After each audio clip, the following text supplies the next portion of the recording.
após uma visita da caravana amazonense da Fraternidade. É uma atividade do Centro Espírita Lar Francisco de Assis, sobre a coordenação de Zoraide Rondon, voltada ao público da terceira idade. Hoje conta com cerca de 35 participantes, entre trabalhadores e frequentadores, com atividades de instrumentação, canto e de composição de músicas autorais. E a gente pede um pouquinho de silêncio dos amigos que estão ali na área de convivência, de conveniência, para que não atrapalhe esse momento especial aqui do palco. Eu vou convidar minha amiga Rosângela para falar um pouquinho e apresentar para a gente esse grupo tão especial. Boa tarde, meus amigos. Eu estou presidente do Lar Francisco de Assis, que se localiza lá no bairro de Santa Etelvina. E é com imenso carinho que nós lhes apresentamos o grupo Eterno Aprendiz, que é uma das atividades mais antigas que nós temos na casa. E esse grupo nasceu do coração amoroso da querida Zoraide, mas a música, ela nasceu inicialmente como uma terapia. E quando nós fomos visitados pela caravana da Fraternidade, por uma inspiração da Zoraide, esse grupo se fortaleceu. E a partir daí, foi crescendo, foi participando de atividades do movimento espírita e também da sociedade em geral. O pessoal chama esse grupo lindo para participar. O nosso jovem mais velho que nós temos aqui é o seu Zé, que tem 98 anos de idade, mas muito vigor e muita alegria. E a dona Sabá, que a gente tem que ficar segurando, porque ela é danada, né? A querida Nara, também, lá da nossa casa, ela tem várias músicas autorais, eles vão apresentar aqui hoje, mas vocês podem ver que o grupo, eles utilizam o ritmo da Amazônia, a música da Amazônia. Tá? E eu entrego a Zoraide, né, a condução, a nossa maestrina, a condução desse grupo maravilhoso, e eu espero que vocês se deleitem.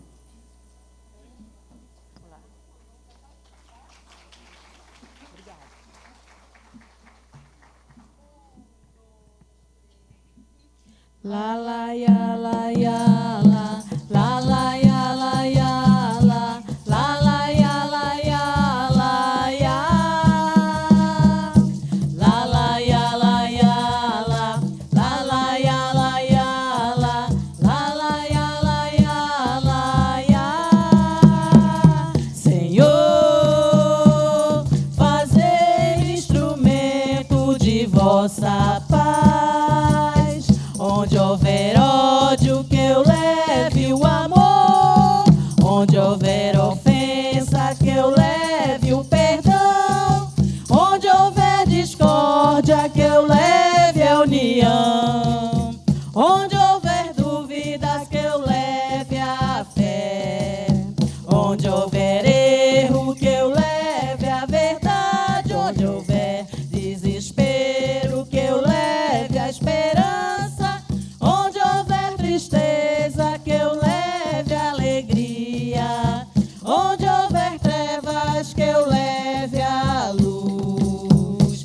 Ó Mestre, fazei que eu procure mais consolar que ser consolado, compreender que ser compreendido, amar e ser amado, pois é dando que se recebe, é perdoando que se é perdoado, e é morrendo que se vive para a vida eterna.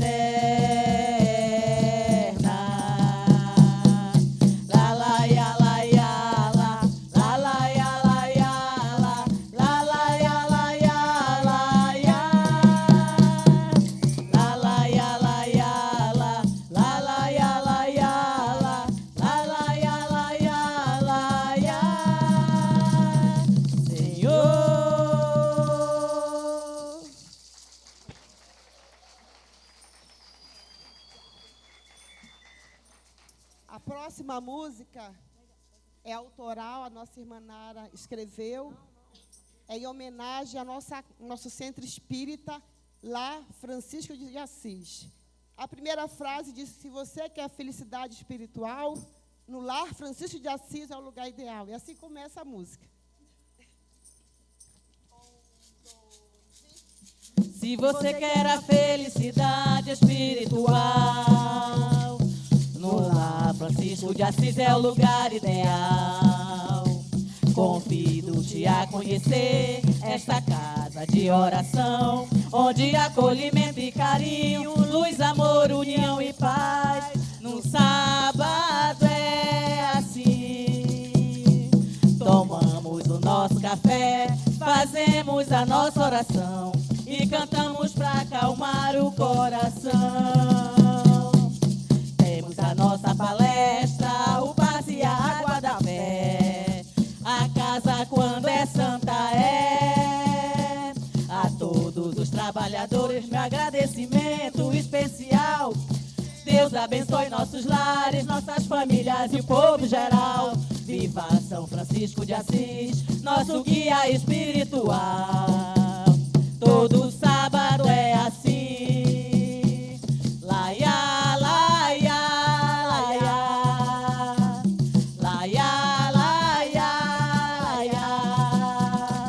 Se você quer a felicidade espiritual, no Lar Francisco de Assis é o lugar ideal. Convido-te a conhecer esta casa de oração, onde acolhimento e carinho, luz, amor, união e paz.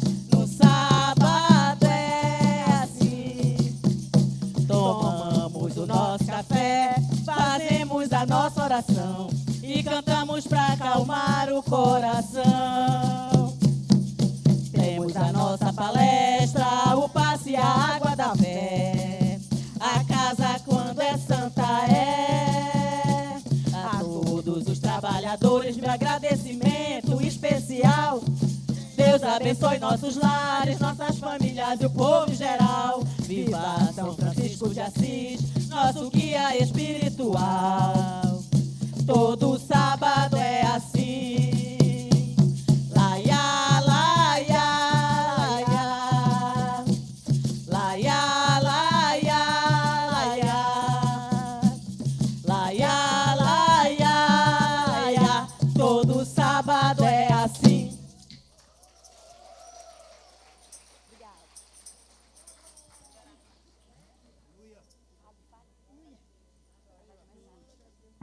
Agora a gente vai fazer homenagem aos nossos povos originários, aos índios, ao Marechal Rondon e à Caravana da Fraternidade. São músicas autorais, tá bom?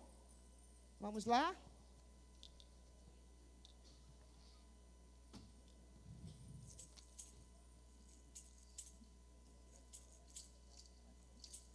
Tangaramiri, tangaramiri, yamandu, ou ora e tama e, taeta, nyoduru, nyoduru, nyoduru, nyoduru, nyoduru, nyoduru. Tangaramiri, tangaramiri, nhamandu, ou ora e tama e, taeta, nejuru, nejuru, nejuru, nejuru, nejuru, nejuru.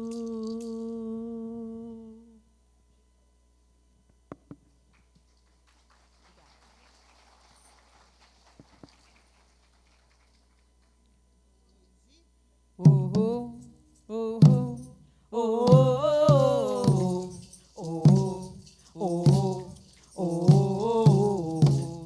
oh, oh, oh.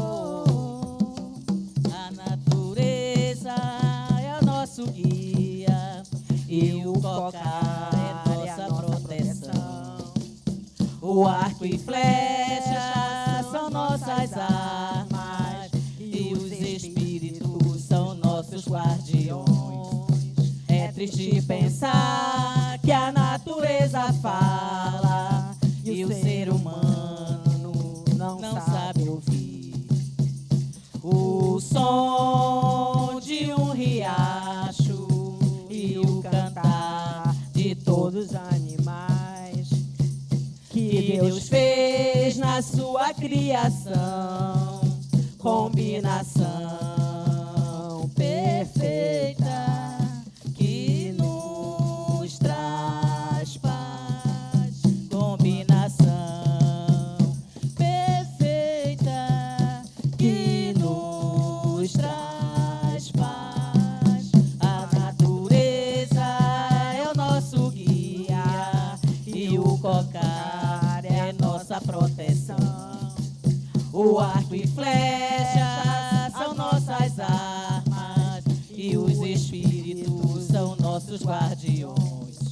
É triste pensar que a natureza fala e o ser humano não sabe ouvir.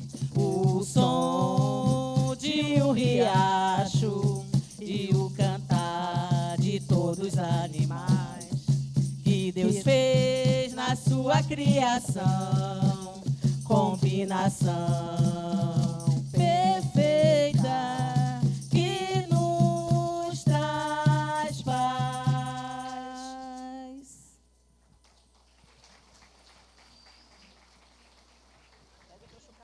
Essa música se chama Caravaneiros, em homenagem à Caravana da Fraternidade da Federação Espírita Amazonense. Nós escrevemos, né? E vamos cantar.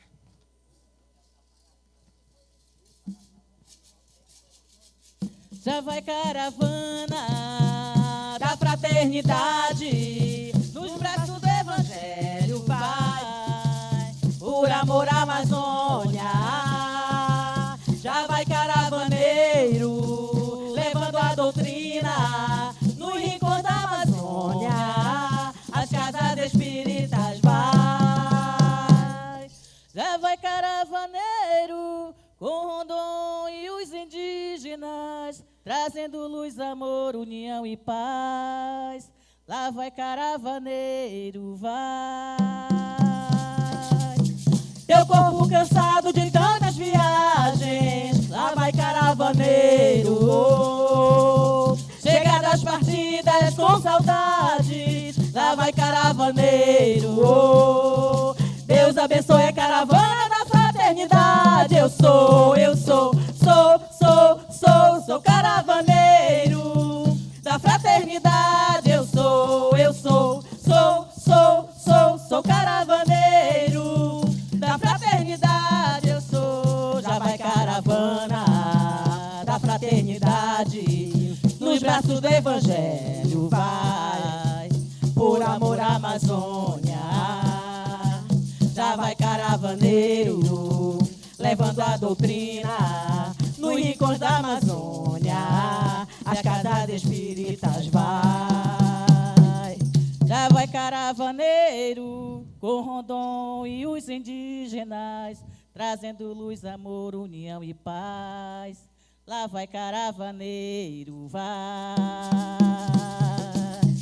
Teu corpo cansado de tantas viagens, lá vai caravaneiro.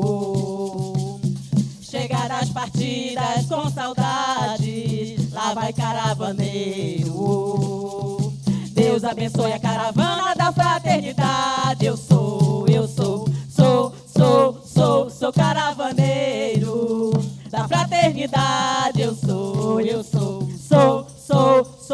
caravaneiro da fraternidade. Eu sou caravaneiro da fraternidade. Eu sou.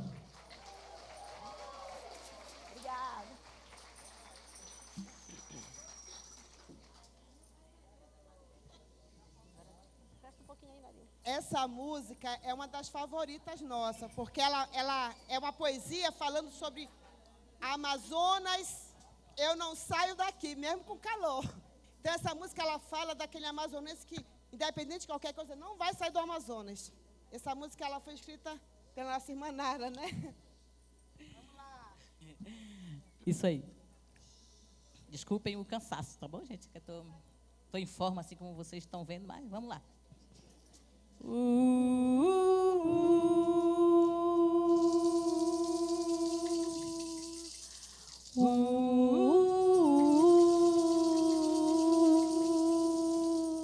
Amazônia,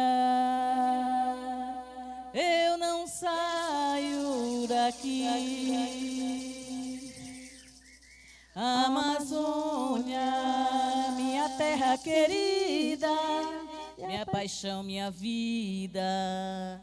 Por que eu não saio daqui? Por que eu não saio daqui? Amazônia, minha joia verde, meu mundo encantado, sua fauna, sua flora, teu povo moreno, os meus ribeirinhos banhando nos rios, feliz a cantar, a cantar. E canta a mata, e canta a tribo, e canta a alma desse chão, que de semente em semente deixa a alegria da gente se espalhar com emoção, com emoção. E canta a mata, e canta a tribo, e canta a alma desse chão, que de semente em semente deixa a alegria da gente se espalhar com emoção, com emoção. Amazônia, minha terra querida, minha paixão, minha vida. Porque eu não saio daqui? Porque eu não saio daqui? Amazônia, minha terra querida, minha paixão, minha vida. Porque eu não saio daqui? Porque eu não saio daqui. Amazônia, minha joia verde, meu mundo encantado, sua fauna, sua flora, teu povo moreno, os meus ribeirinhos banhando nos rios, feliz a cantar, a cantar. E canta a mata, e canta a tribo, e canta a alma desse chão, que de semente em semente deixa a alegria da gente se espalhar com emoção, com emoção. Amazônia, minha terra querida, minha paixão, minha vida. Porque eu não saio daqui?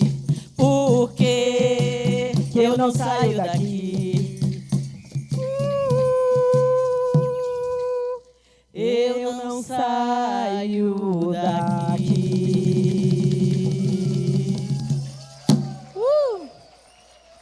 Obrigado.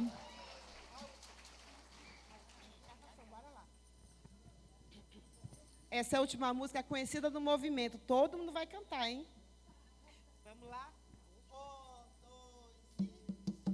Reencarnação, questão de justiça. Reencarnação, questão de justiça.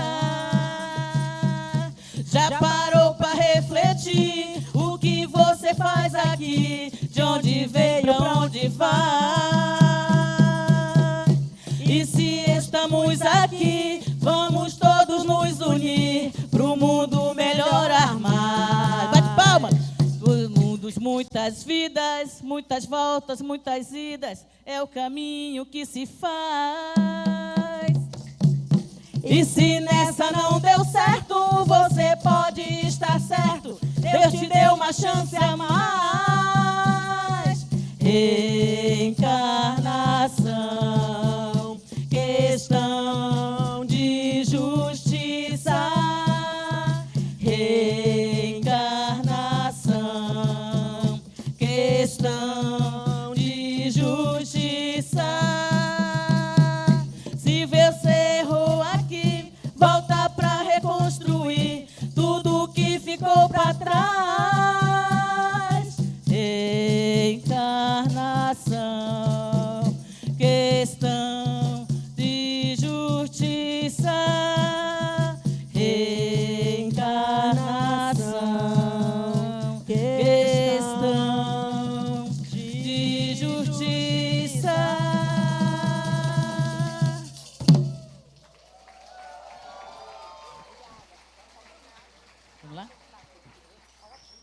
Obrigada. Nós agradecemos mais uma vez a participação do Coral Eterno Aprendiz. Vocês deram uma lição para nós, principalmente com essa juventude, essa saúde, essa disposição. E eu gostaria de saber o que tem na água fluidificada de vocês. Eu descobri esse segredo para dar para minha mãezinha ali, que ela sente mais dores. É só amor, eles disseram, viu? Só amor e disposição.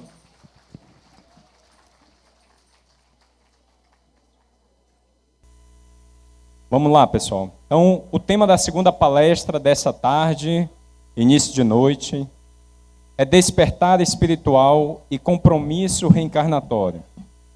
O chamado do trabalhador espírita.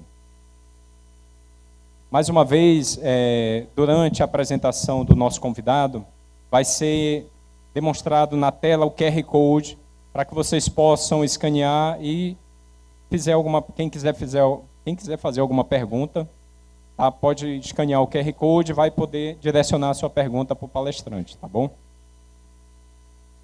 E o nosso convidado é conhecido pela sua mansuetude, aquele jeitinho mineiro de ser. O nome desse querido amigo é Martim Afonso de Souza, natural de Belo Horizonte, bacharel em Direito e atua como oficial de justiça na Justiça Militar da União. Participa da Fundação Allan Kardec desde o ano de 2000 e nessa instituição já realizou o estudo do ERD, do ESME e outros. E atuou como trabalhador e diretor da área de assistência espiritual infantil. Desde 2015, ele integra o conselho diretor da FAC, sendo seu atual presidente. Comeu jaraqui e continua aqui, né, meu amigo? Casado com Franci Lúcio Gonçalves, tem 2 filhos queridos, a Isabela e o Pedro Novaes, a que eu tenho o prazer de evangelizar aos sábados, lá na Fundação Allan Kardec. Eu espero que ele siga o caminho do pai, sendo um excelente palestrante espírita, e da mãe também. Por favor, né? Por favor, então, Cado Martim, bem-vindo ao palco.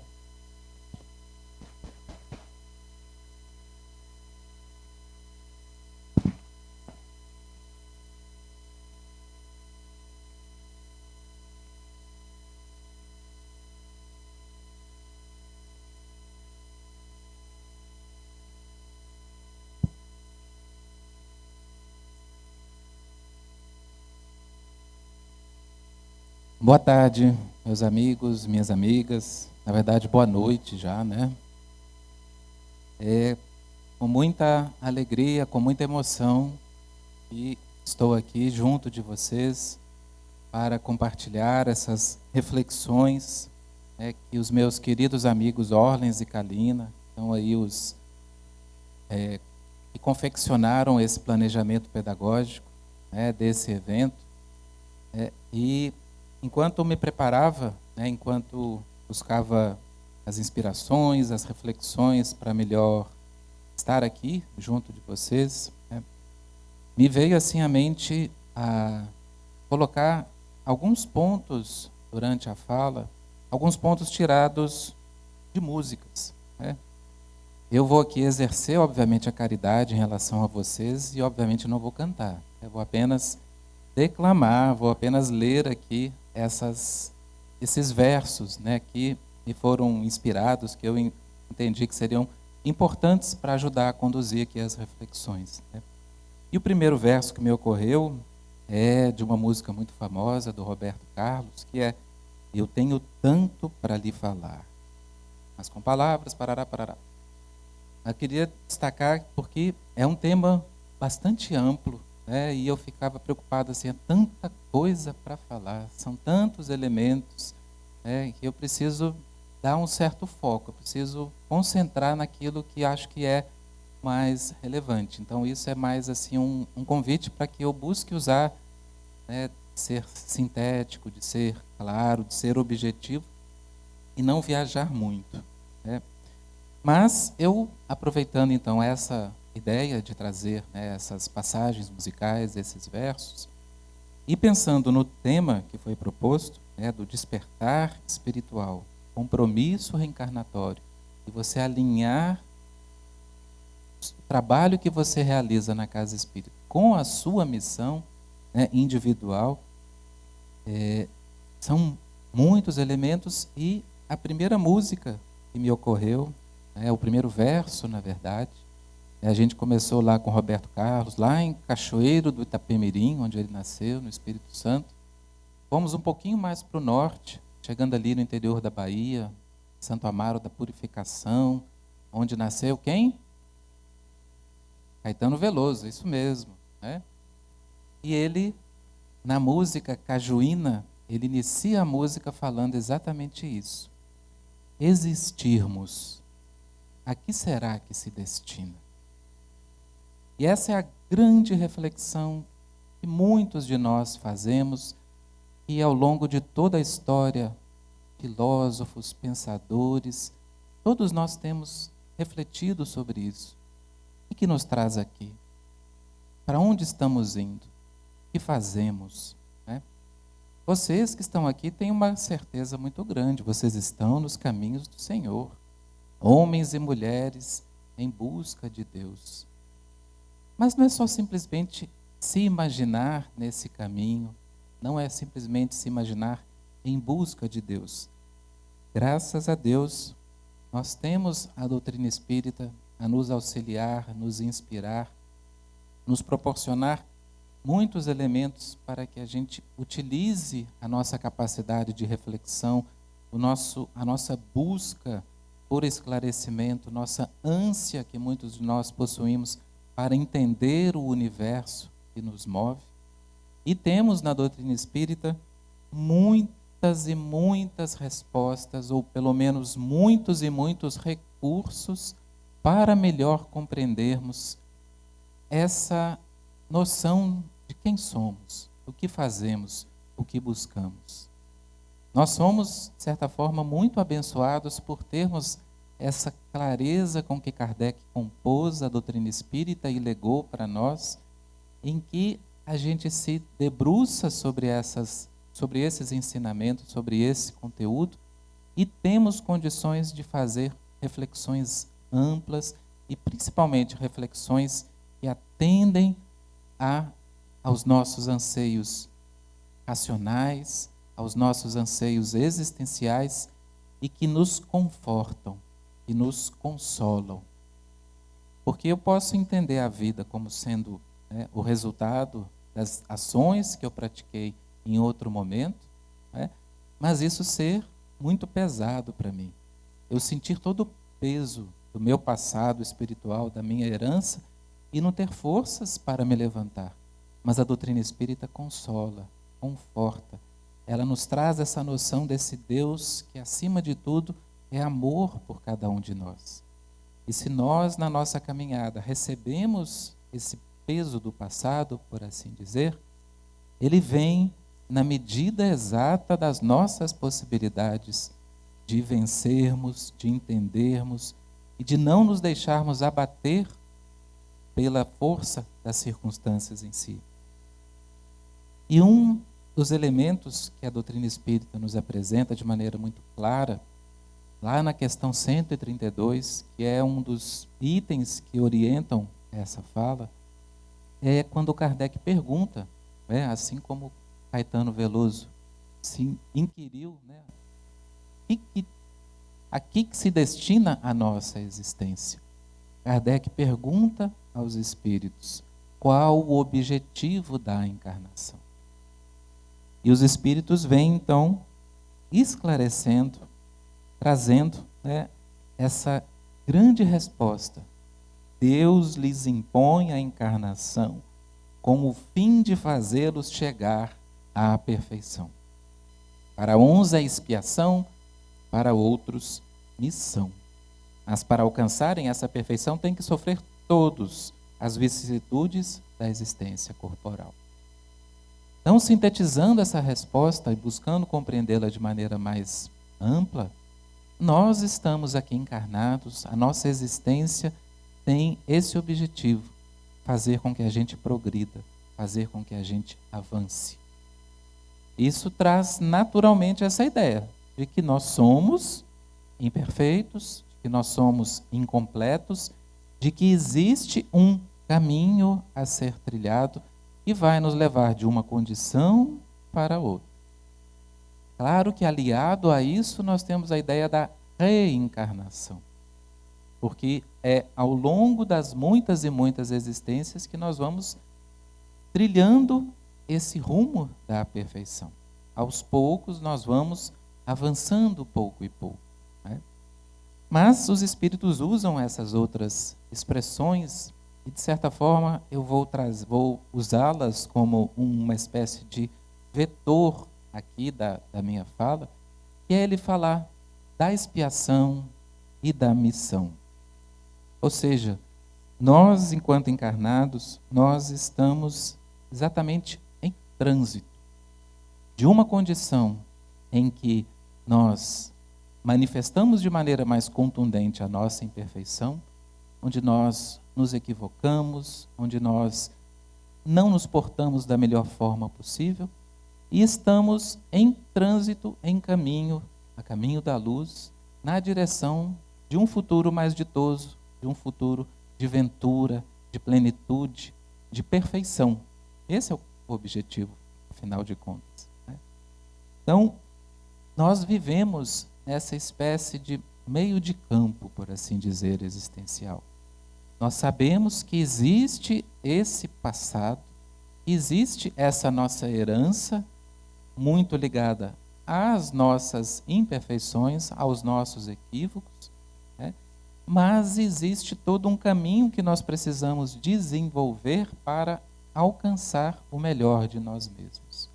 Então, é uma espécie, né, de uma dicotomia existencial que caracteriza muito bem a nossa condição, porque nós somos essas criaturas que estamos sempre oscilando.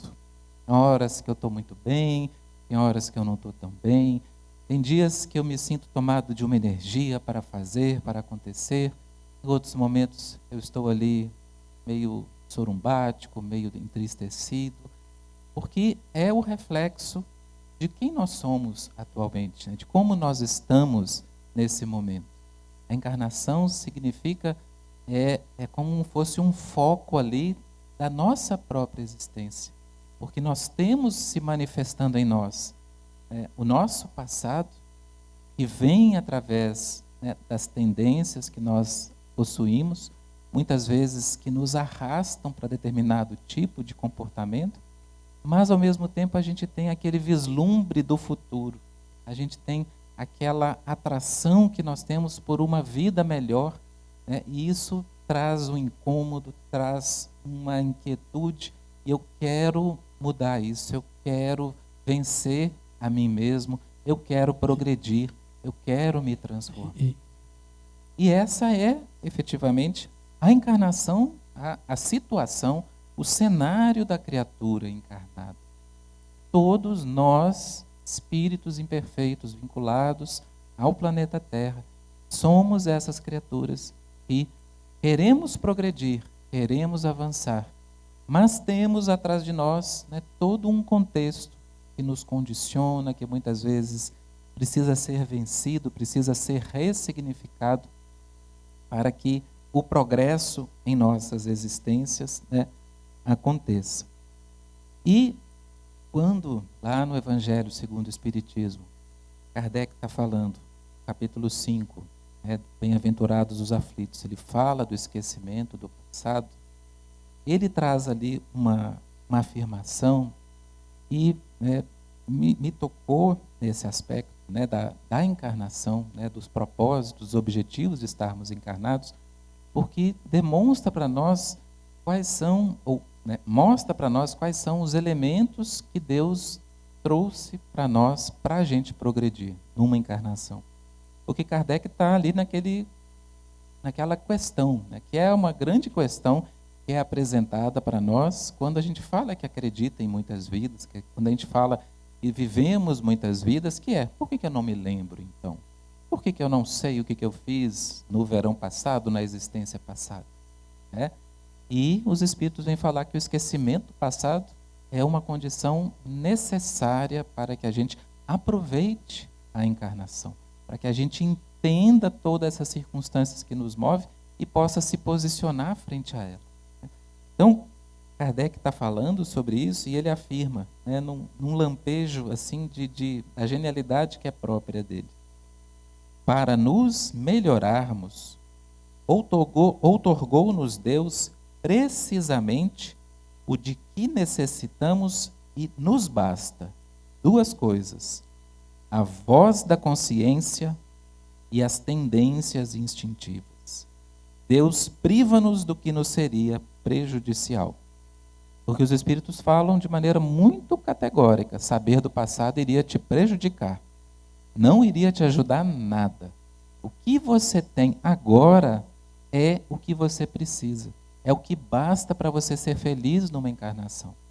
Você já traz as suas tendências instintivas, né? Porque a gente reencarna, se demonstra muitas vezes com essas posturas egoístas, orgulhosas, né? Demonstrando a nossa imperfeição, mas é no calor das lutas que a gente enfrenta aqui que nós vamos nos melhorar. Nós precisamos desse clima em que nós somos confrontados ou defrontados na vida de relação conosco mesmos, para que a gente se conheça, para que a gente se reconheça como imperfeito e busque melhorar. Imagina uma vida em que a gente não tenha essas lutas para fazer, para desempenhar. É o panorama de um mundo bem ditoso. Mas para nós é importante que haja esse atrito, é importante que haja esses conflitos, que eu diria, né, entre as nossas percepções, porque é isso que vai nos convidar a melhorar. Então, nós já nascemos com essas tendências que se manifestam no nosso comportamento e temos também essa voz da consciência, né, que o André falou, nós conversamos aqui na roda de conversa, esse eclodir da verdade divina que está em nós, que todos nós possuímos e todos nós temos condições de acessar, é o que vai nos guiar para um futuro melhor. Então, eu vi nessa fala de Kardec essa mesma realidade do ser encarnado, porque ele traz exatamente esses contrastes dentro de si. Esse passado que o puxa, né, para trás, que o quer reter na inferioridade, e esse futuro ditoso que o aguarda e que o convida para que ele faça o seu melhor nessa existência. Né? E aí então, cada existência nossa é meticulosamente planejada, programada, para que esse propósito de progresso ele possa acontecer. E Deus, na sua sabedoria, né, na sua bondade, ele é tão maravilhoso que ele coloca dentro das mesmas circunstâncias esses dois aspectos da nossa vida encarnada. Nós temos então as tendências que nos impelem muitas vezes ao desassossego, à dor, às dificuldades, mas temos ao mesmo tempo a oportunidade de avançar, de nos transformar, vencer essa tendência e continuar avançando. Tudo isso acontece ao mesmo tempo. Isso é que é o mais fantástico da gente perceber o planejamento divino. Né? Então, uma analogia que eu gosto muito de fazer, né, quando a gente fala de um planejamento reencarnatório, é a analogia da viagem. Né? Se terminar aqui o evento, né, eu for para a rodoviária, comprar uma passagem para Figueiredo, né, e chego lá, o que eu vou fazer? Eu não levei bagagem, não levei nem o protetor solar para curtir uma cachoeira, eu não reservei hotel, não sei onde eu vou ficar, não sei como é que estão, quais cachoeiras que estão funcionando, quais que não estão, onde que eu posso almoçar. Né? Então, para fazer qualquer tipo de deslocamento, a gente precisa de um mínimo de planejamento, um mínimo de organização. Agora, imagine planejar uma vida que dura 98 anos, como o senhorzinho que estava aqui agora cantando com a gente. Né?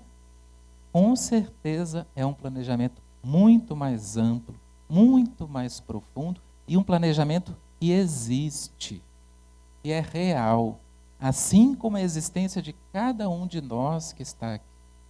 Não há improvisos na ordem divina, não há coisas aleatórias acontecendo. Tudo é regido por esse imperativo do nosso progresso. Então, as condições nas quais a gente reencarna, as circunstâncias que a gente vivencia, todas são planejadas, programadas para contribuir com esse nosso despertar espiritual. Com essa consciência que nós vamos crescendo, amadurecendo pouco a pouco, da nossa real condição de filhos de Deus que seguem a caminho da luz, né? E o ponto também que a doutrina espírita nos esclarece, e a gente parece que tem dificuldade de aceitar, é que esse planejamento contou com a nossa participação. Nós fizemos a escolha das provas pelas quais nós enfrentamos. É mais cômodo, quando a gente está aqui, achar, né, que eu joguei pedra na cruz, eu salguei a Santa Ceia, agora eu estou aqui pagando por o que eu fiz, pelo aquilo que eu fiz. Né? Como se eu me tirasse, né, dessa equação e meu papel é simplesmente sofrer, né, para me quitar com a lei divina. Mas aí, quando a gente vai entender que a gente pediu muitas das circunstâncias dolorosas que a gente enfrenta, a gente vai falar, não, eu acho que eu estava, meio blelé da cuca, eu nunca ia pedir isso para mim. Mas o Livro dos Espíritos fala que é assim. E quando a gente está aqui, a gente deplora as nossas escolhas. Mas a gente tem que reconhecer que a gente fez essa escolha quando a gente estava com uma lucidez muito maior, muito mais dilatada. E quando a gente estava com assistência e na companhia de corações que nos amam num grau que a gente não tem nem ideia. E eles afiançaram essa nossa existência. Eles chancelaram essa escolha que nós fizemos. E aí, quando a gente está aqui, tudo muda de figura, né? Que é o choque que traz a encarnação. É um tema também que eu gosto muito de falar, né? É que a encarnação não é para poucos. Estar encarnado é um ato de extrema coragem, porque a gente perde essas lembranças do passado, a gente perde muitas vezes as nossas motivações e a gente, de repente, está aqui, né? Está lá em Taquatiara, está lá em Manacapuru, mas a gente reencarna, né? Esquecido do nosso passado, mas trazendo essas condições que irão nos ajudar durante toda a nossa existência. O passado através das tendências que a gente manifesta e o futuro que está sempre a nos chamar através desse apelo da nossa própria consciência. Então, a gente precisa entender e aceitar que Deus é bondade, Deus é amor, e a Terra é uma grande escola para nós. Emmanuel é questionado no livro Consolador. A Terra é uma penitenciária de regeneração ou uma escola de fraternidade? E Emmanuel crava, sem sombra de dúvidas, que a Terra é uma escola. E ele fala assim: na dor como na alegria, no trabalho feliz como na experiência escabrosa, todas as criaturas deverão considerar a reencarnação um processo de sublime aprendizado fraternal, concedido por Deus a seus filhos no caminho do progresso e da redenção. E aí, nessa fala do Emmanuel, eu consigo fazer essa ligação de novo. Ele fala que nós estamos reencarnados no caminho da redenção, ligado ao nosso passado, aos nossos equívocos, às nossas tendências, mas estamos também no caminho do progresso. E é exatamente os objetivos da encarnação. É dentro dessa visão ampla de que nós estamos aqui, fazendo às vezes uma coisa, mas ela se desdobra com dois efeitos. Né? Ao mesmo tempo em que eu estou, ao cumprir o meu dever, né, como o André bem falou aqui, né, se eu cumpro o meu dever, né, eu estou atendendo possivelmente a um imperativo do meu passado, porque em algum momento talvez eu tenha descumprido esse dever, não tenha cumprido ele bem, e ao mesmo tempo que eu faço isso, eu estou pavimentando um caminho mais seguro para mim, para o futuro.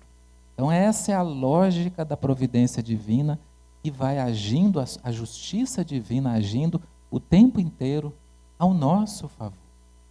Nessas duas nuances que eu tenho destacado aqui para vocês. No entanto, e esse é um ponto que também foi tocado aqui pelo André, foi também tocado na roda de conversa, e é a necessidade do autoconhecimento, para que esse processo no qual nós estamos mergulhados, literalmente, porque encarnar é mergulhar na carne, para que esse processo ele seja efetivamente exitoso. Como que a gente vai vencer nossas tendências se nem nós sabemos direito como elas são? Às vezes uma pessoa fala algo comigo, e eu reajo de uma maneira totalmente desproporcional. E eu não paro para pensar sobre isso.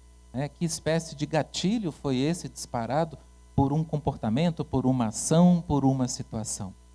Se eu fico na superfície do comportamento, eu sigo adiante e bola para frente.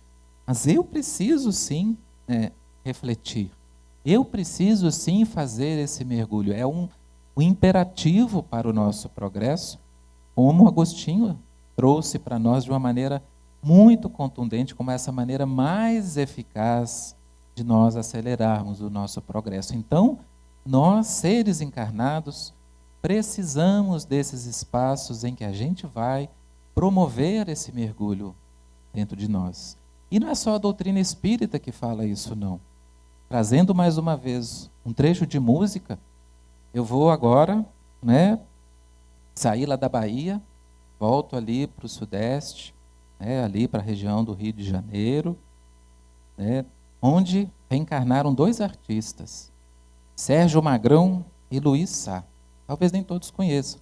Sérgio Magrão faz parte do grupo 14 Bis, Luiz Sá é o mesmo da dupla Sá e Guarabira. E eles compuseram uma música belíssima que fala dessa necessidade. Caçador de mim. Ficou famosíssima na voz de um mineiro ilustre, que é o Milton Nascimento. E diz assim: por tanto amor, por tanta emoção, a vida me fez assim. Doce ou atroz, manso ou feroz, eu, caçador de mim. Então vejam a beleza com que é retratada esse nosso cenário íntimo. Tem dias que eu estou doce, tem dias que eu estou atroz, tem dias que eu estou manso, mas vai cutucar para ver o feroz aparecer. E assim somos nós. Podemos dizer que não foi a vida que me fez assim, fui eu mesmo que me fiz, com os meus desacertos, com as minhas tentativas de acertar. E vamos então nessa busca por nós mesmos, nesse esforço de nos conhecermos para melhor caminharmos, para caminharmos com mais segurança. Então, essa disposição que nós precisamos ter para o autoencontro, para olhar para dentro de nós, é um ingrediente imprescindível para esse fenômeno do despertar espiritual.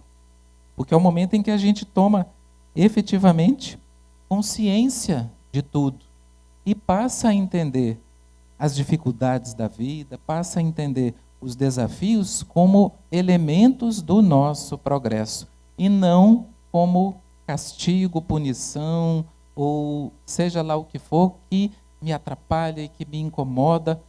A gente precisa sempre entender que tudo na vida é bênção e é lição ao mesmo tempo. Deus é amor por todos os seus filhos e nós vivemos num universo que é guiado pelo amor, que é orientado pelo amor. Quando a gente se afasta dessa compreensão e dessa relação com Deus, aí surgem as grandes dificuldades, surgem as grandes dores, surgem as grandes revoltas que marcam a nossa existência e que muitas vezes nos impedem de avançar como poderíamos e que nos mantêm muitas vezes estagnados, porque a gente não compreende o amor de Deus agindo em nós. Então, por tudo isso que eu estou falando para vocês, eu posso até permitir fazer uma espécie de provocação, né? Porque diante desse cenário, né, que a gente basta, né, para nós encarnarmos as tendências do ontem e a voz da consciência, a gente não precisaria nem de casa espírita, não é verdade? Porque a gente já teria a condição de refletir, de olhar e de nos movimentarmos com mais certeza, né? Lá na palestra de Manacapuru, o nosso querido Marcelo Souto, ele trouxe uma reflexão muito rica a respeito, né, da nossa relação com a casa espírita e das relações que nós estabelecemos fora. Está lá no YouTube da FEA, quem não assistiu pode assistir, muito rico, muito legal. E o Marcelo evocou, trouxe uma vivência lá do livro Os Mensageiros, que é a vivência do senhor Monteiro. Não é o nosso querido Monteiro do Fraternidade, não. Esse senhor Monteiro, já desencarnado, né, falando lá, né, no centro de mensageiros, conversando lá com as pessoas, ele contou a história dele, que ele atuava como dialogador numa casa espírita, né, mas que ele só foi aprender, só foi descobrir o real valor daquela experiência quando ele desencarnou. E ele usa essa expressão, que foi a expressão que o Marcelo trabalhou muito bem, né? Ele fala assim: quem me dera se eu entendesse que toda a minha vida foi uma reunião mediúnica. Porque ele tinha que o quê? Que acolher os espíritos, né? E quando ele saía da reunião mediúnica, nem sempre ele estava nessa posição de acolhedor, de esclarecedor, de compreender o outro, né? Então, né, dentro dessa provocação que eu faço aqui a vocês, né, nossa vida de espírito imortal, a princípio, não precisaria da casa espírita, né? Mas, graças a Deus, elas existem. Graças à misericórdia divina, nós temos esses espaços tão valiosos na nossa existência. E o que seria de nós sem as casas espíritas?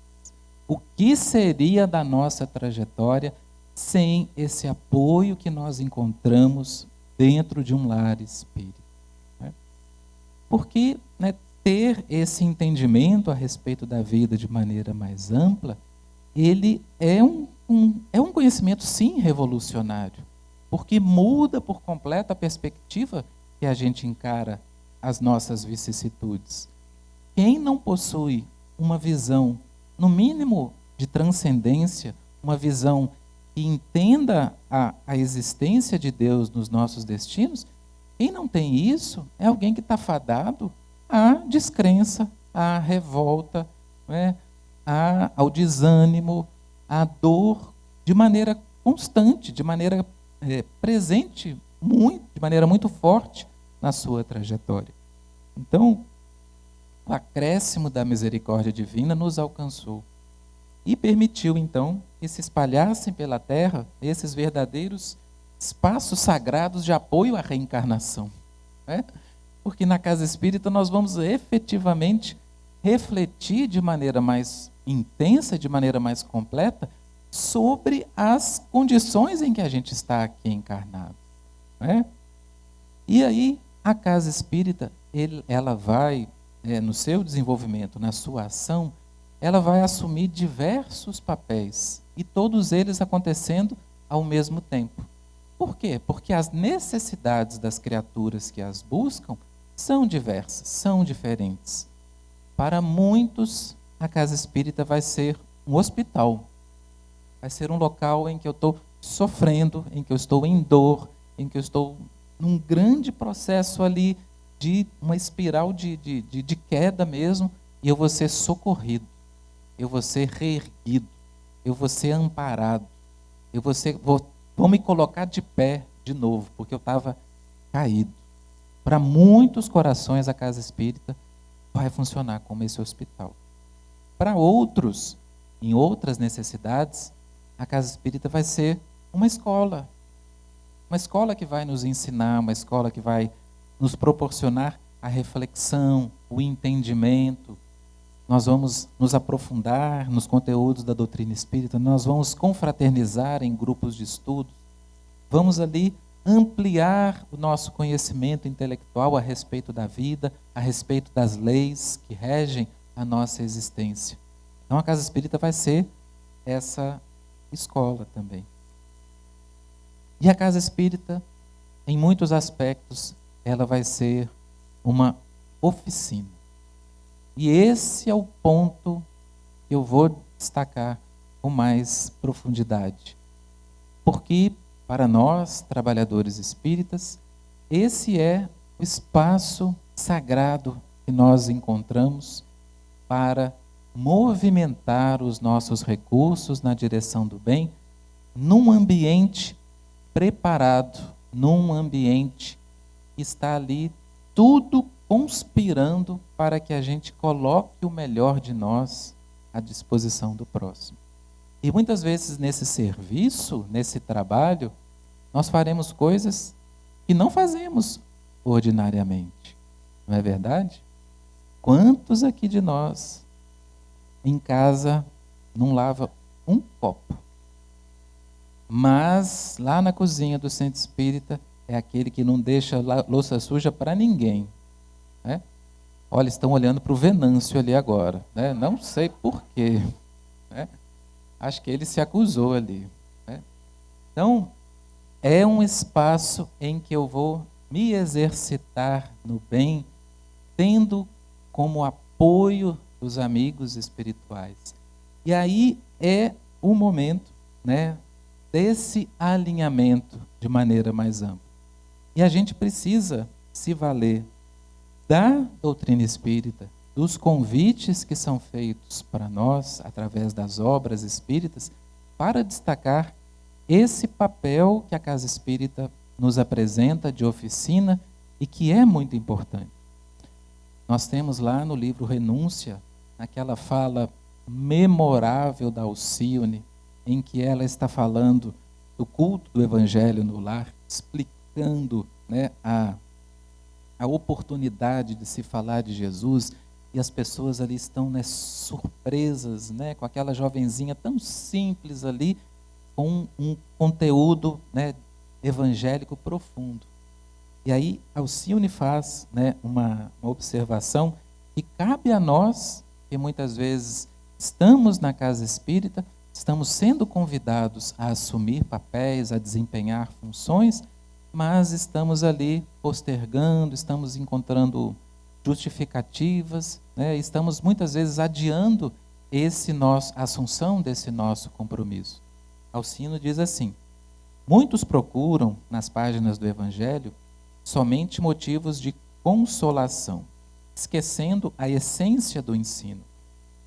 Mas seria um contrassenso vir o Mestre a nós, dos espaços gloriosos da imortalidade, apenas para nos adoçar o coração onusto de perversidades e fraquezas humanas. Jesus é a fonte do conforto e da doçura supremos, isso é inegável. Não devemos acreditar que o Cristo só haja trazido ao mundo a palavra revigoradora e afetuosa, senão também um roteiro de trabalho que é preciso conhecer e seguir, em que pesem as maiores dificuldades. Então, obviamente, a fala de Jesus, vinde a mim todos vós que estáis aflitos e sobrecarregados, eu vos aliviarei, permanecerá como uma grande realidade das nossas casas espíritas, acolhendo aqueles que necessitam desse reerguimento, né? Mas, para aqueles que já foram reerguidos, para aqueles que conseguiram um pouquinho mais de lucidez e de fortaleza, há esse convite para o trabalho sendo feito. Lá na introdução de Paulo e Estevão, todos os homens menos rudes têm a sua convocação pessoal ao serviço do Cristo. A essência do apelo é sempre a mesma.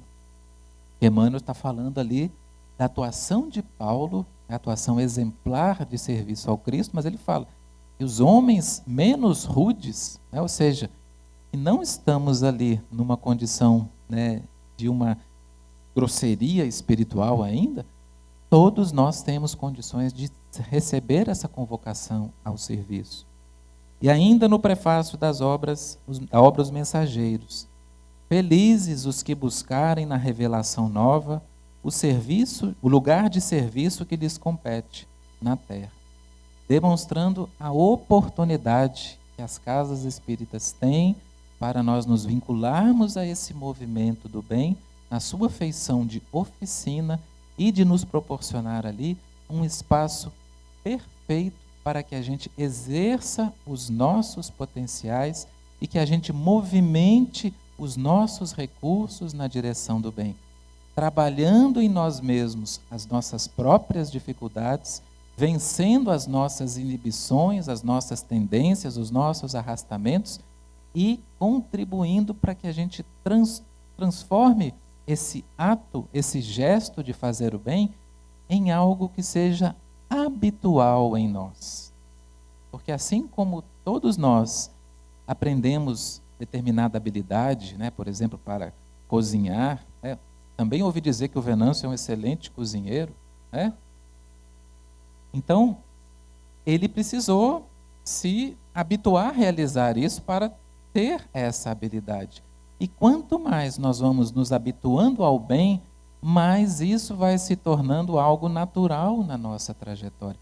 E é esse, né, a grande, digamos assim, a grande oportunidade que o centro espírita, que a casa espírita, que o bem de ser realizado oferece, proporciona, né, oportuniza a nós, de nós, né, vencermos nossas inibições e colocarmos nossos recursos à disposição do outro, de sermos verdadeiramente úteis.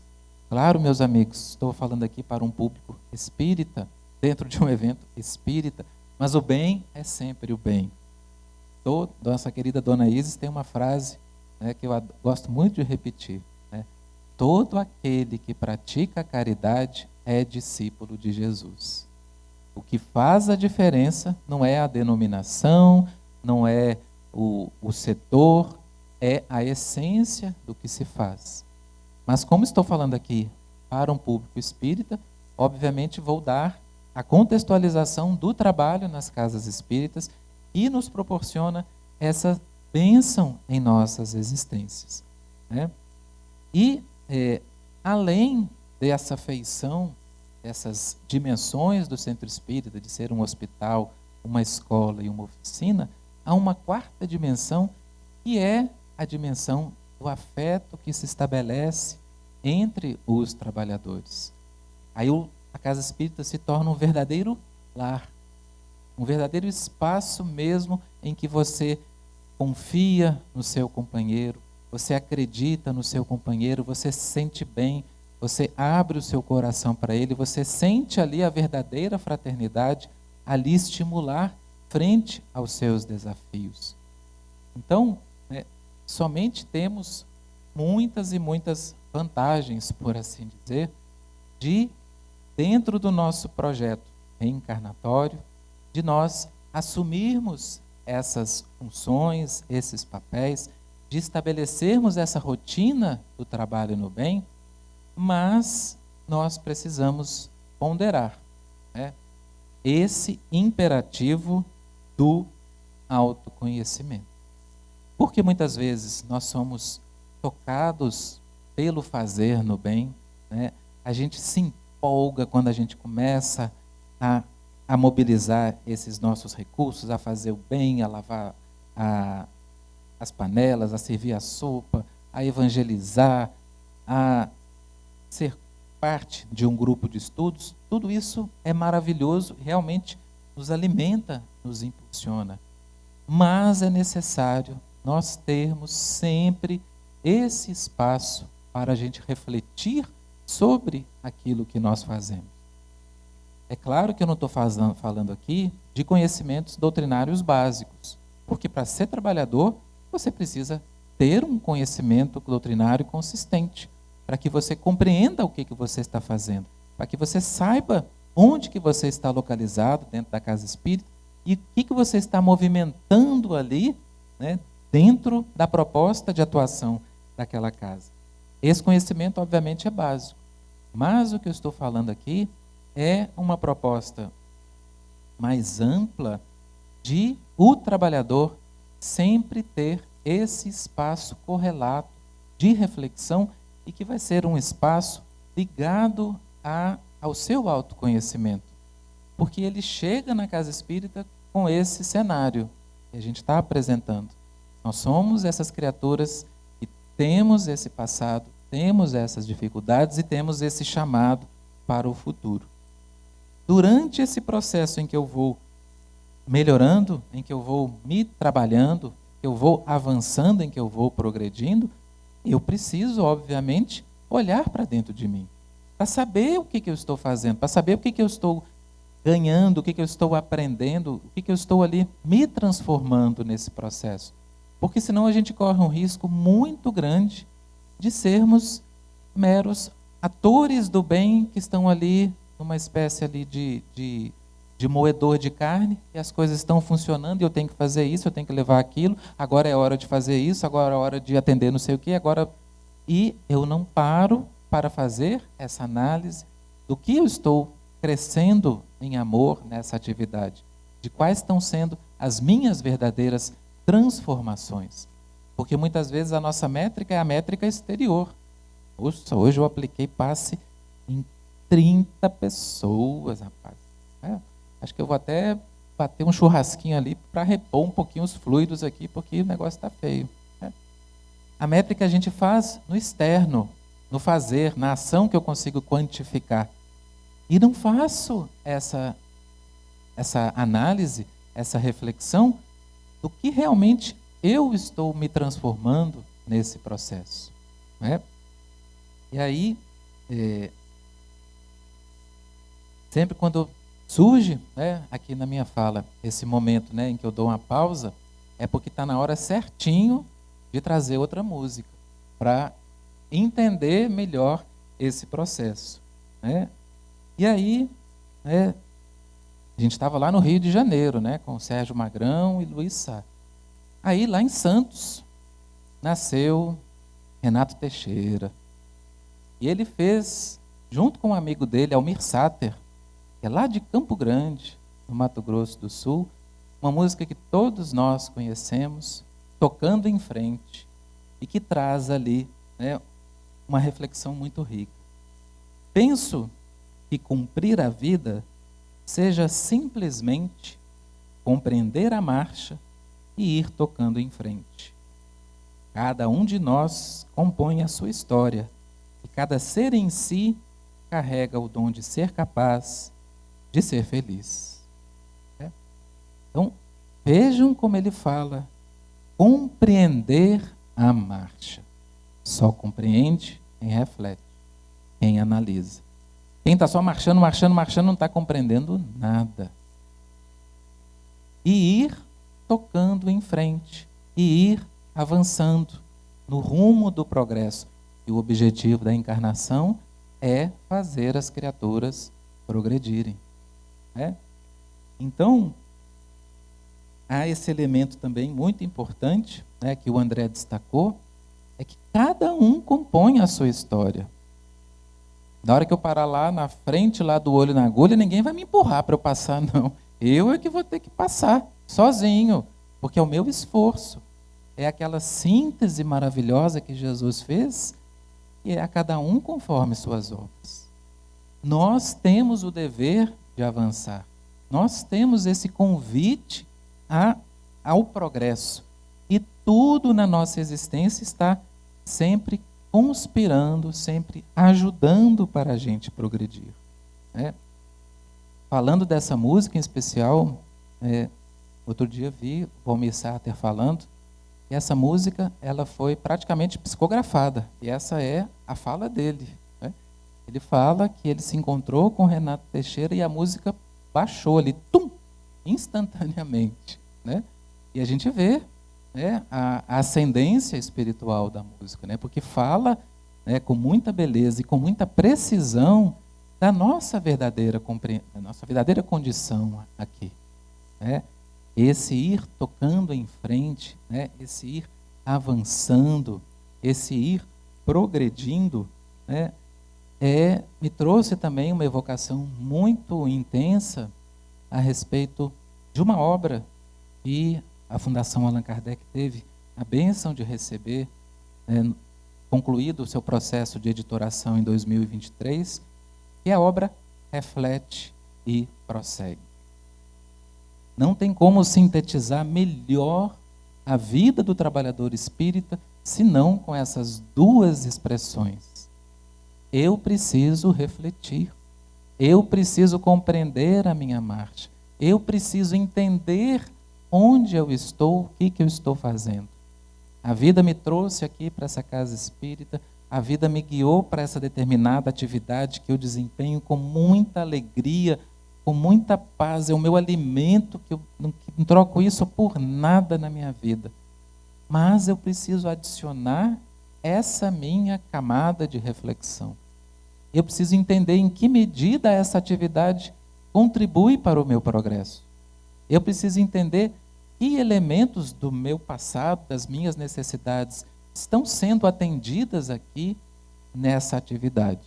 E a gente tem que vencer essa etapa da punição.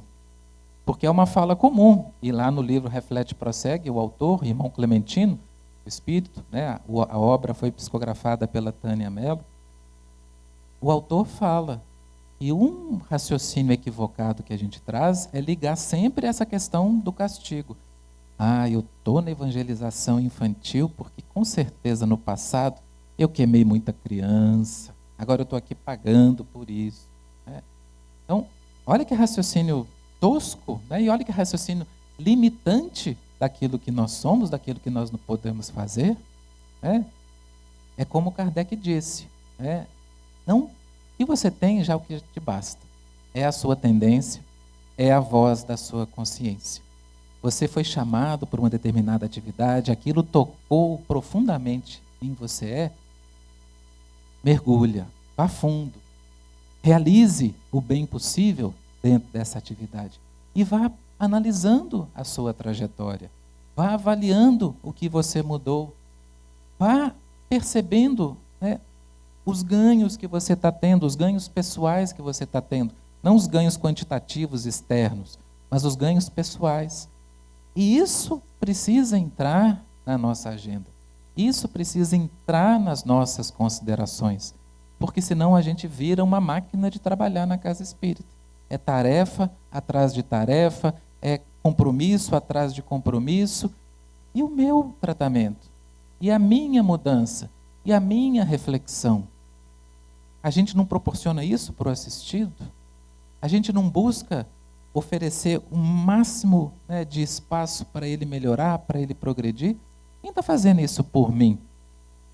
Eu sou responsável pela casa, eu sou um trabalhador, sou uma liderança, eu tenho que criar esse espaço também.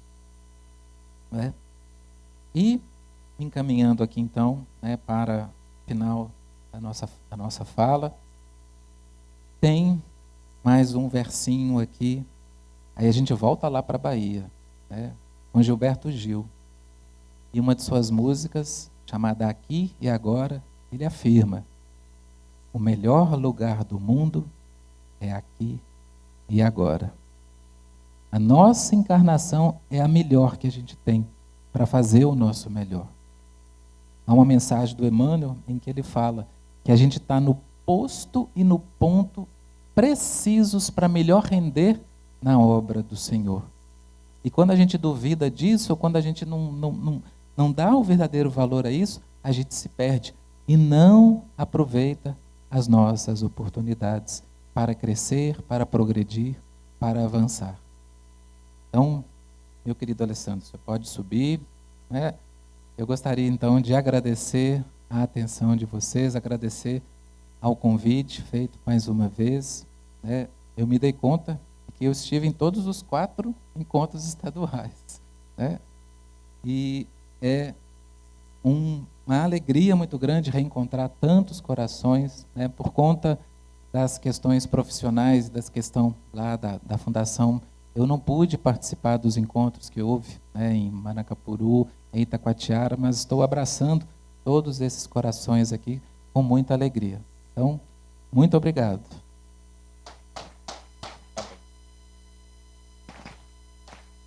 Ali nos bastidores, eu Perguntei da França se o Martim é um bom cantor em casa. Porque eu ia convidá-la a cantar alguns dos refrões aqui que ele trouxe. É artista? Ah, Martim. Poxa, eu gostaria de ouvir um trecho aqui das reflexões que ele fez. A gente agradece aí o Martim por sua belíssima apresentação. E a gente vai começar a arrumar o palco antes de convidar as pessoas a subirem aqui.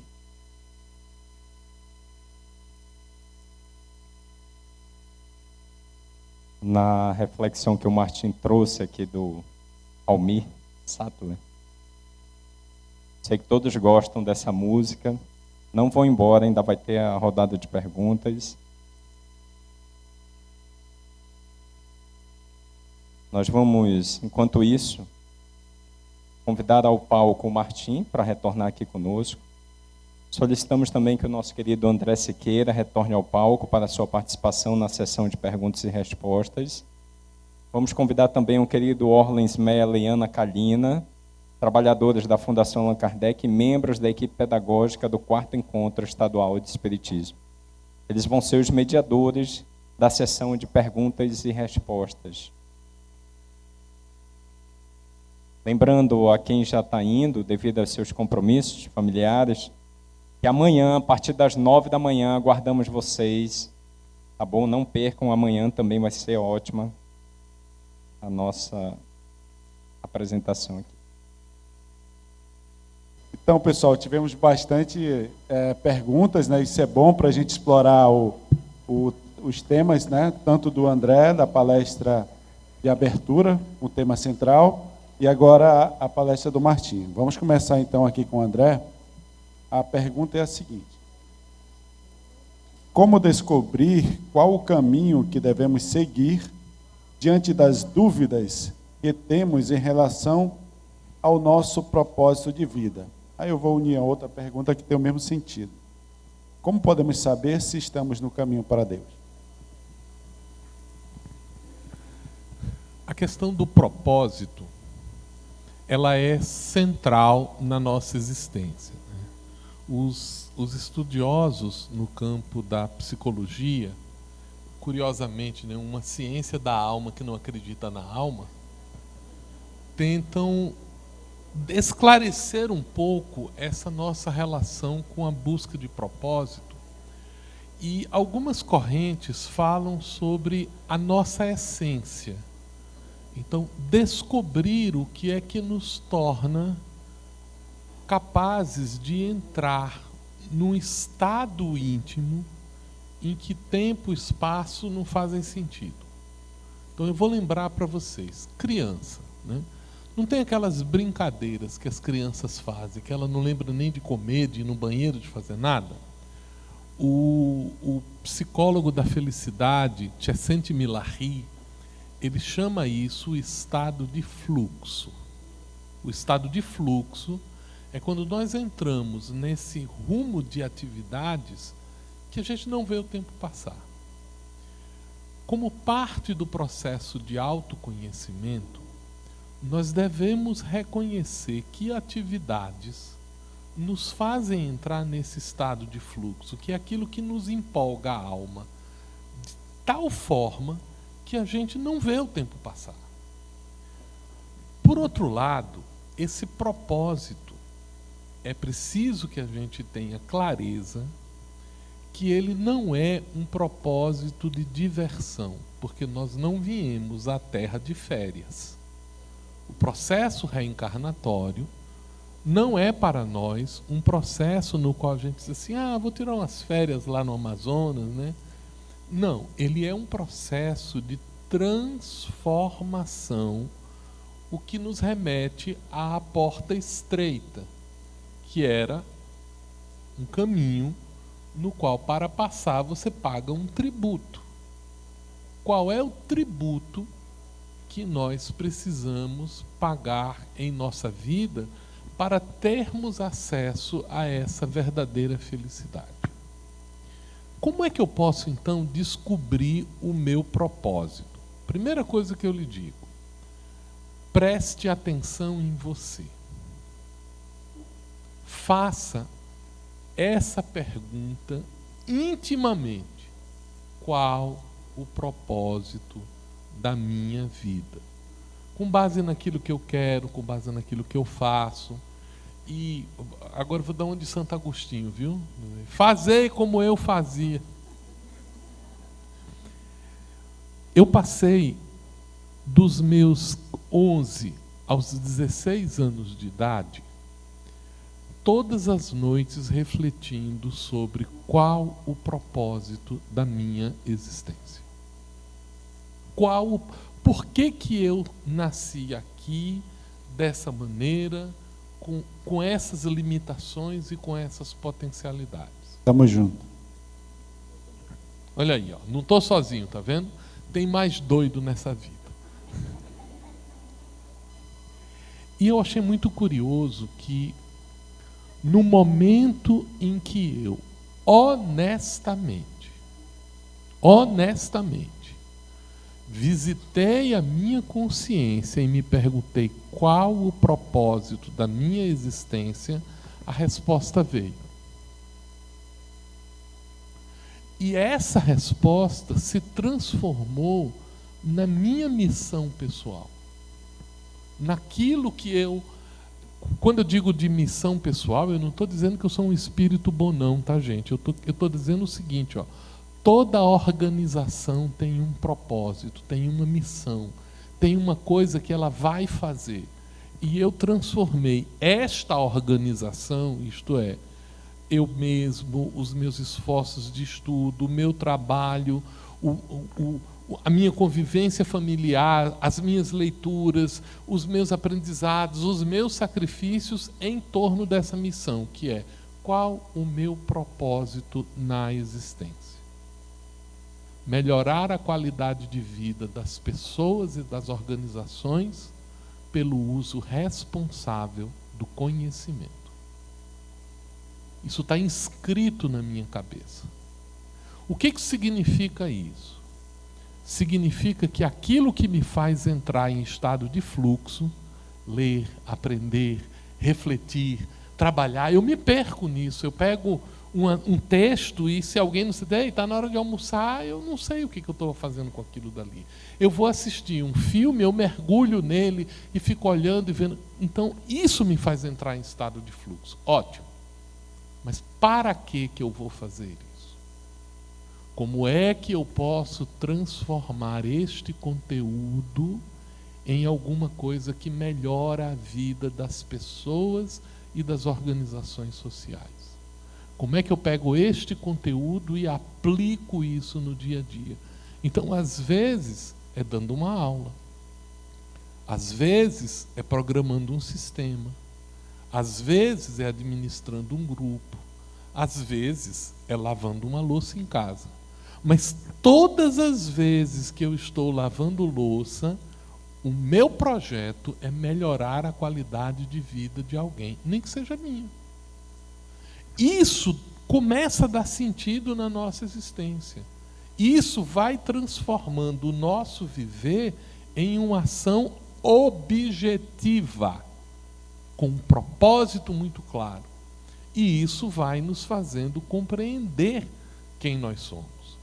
Não é simples responder a essa questão. Qual o propósito da minha existência? Os espíritos já disseram da gente, ou é expiação, ou é missão. O sentido da expiação que eles dão é o enfrentamento das nossas dificuldades para o nosso aperfeiçoamento. A missão não é que nós sejamos espíritos superiores e estamos aqui para desincumbir alguma coisa, não. É para a gente cumprir o nosso papel. E Kardec faz um alerta. Tem muito advogado que queria ser jardineiro. E a infelicidade da vida dele é porque ele não consegue entrar em estado de fluxo, porque como advogado ele não tem a relação que ele possuía com aquilo. Então, essa pergunta dirige a nossa vida e dirige as nossas organizações também. Os espíritos disseram que compreendem melhor aqueles que investigam. Fazendo a relação com o painel anterior. Kalina? Temos agora uma pergunta para o Martim. Na verdade, são duas perguntas, Martim, mas elas têm a afinidade e a gente vai fazer logo as duas, tá bom? Porque muitas vezes parece que os fatos da nossa vida particular parecem nos afastar da seara espírita.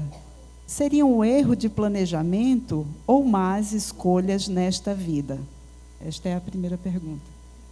E a segunda: como identificar nossos caminhos alinhados com o nosso planejamento reencarnatório e com a nossa missão junto ao Espiritismo? Ouvindo o que o André acabou de falar, né? A primeira pergunta, né, é realmente o drama de muitos corações que vivenciam, né, essas dificuldades de conciliar a sua participação, a sua vinculação à casa espírita com o contexto familiar, né?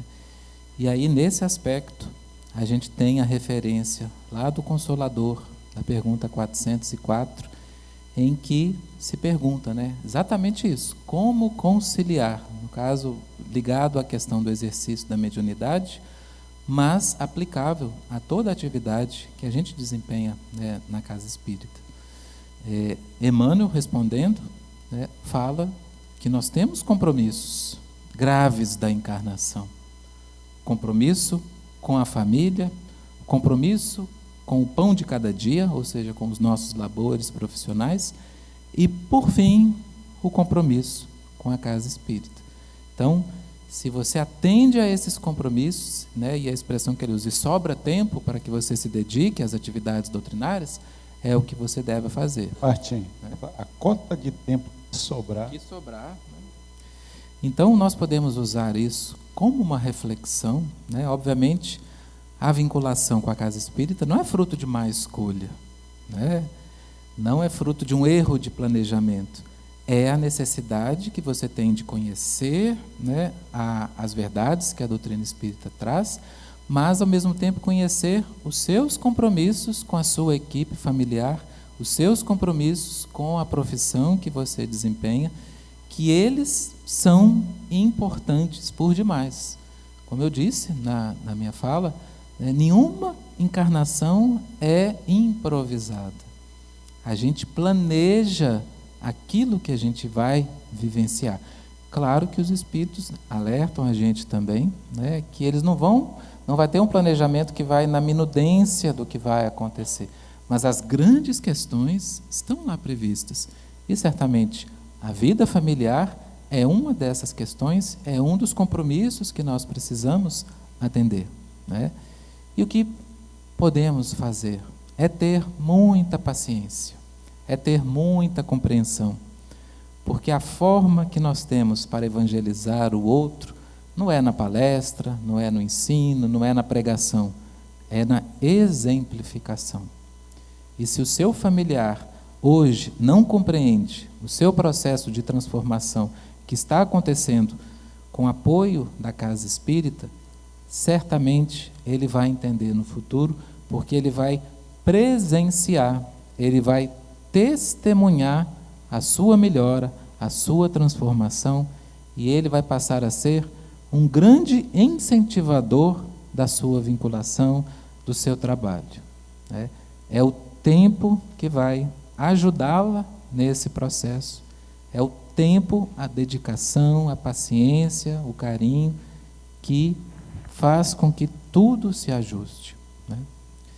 A segunda pergunta, ela é bem profunda, é bem complexa, né?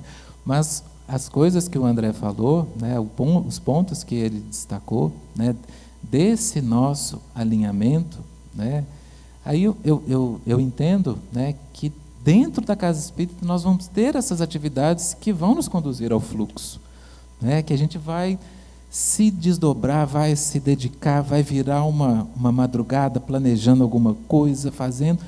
Então, isso está alinhado à sua essência, ao seu compromisso de melhora, né? E por isso, né, é um ponto também importante, é o trabalhador não ficar eternamente na mesma atividade a vida inteira. Estou há 20 anos no passe, né? Que bom, Mas será que não tem nada mais que você possa fazer?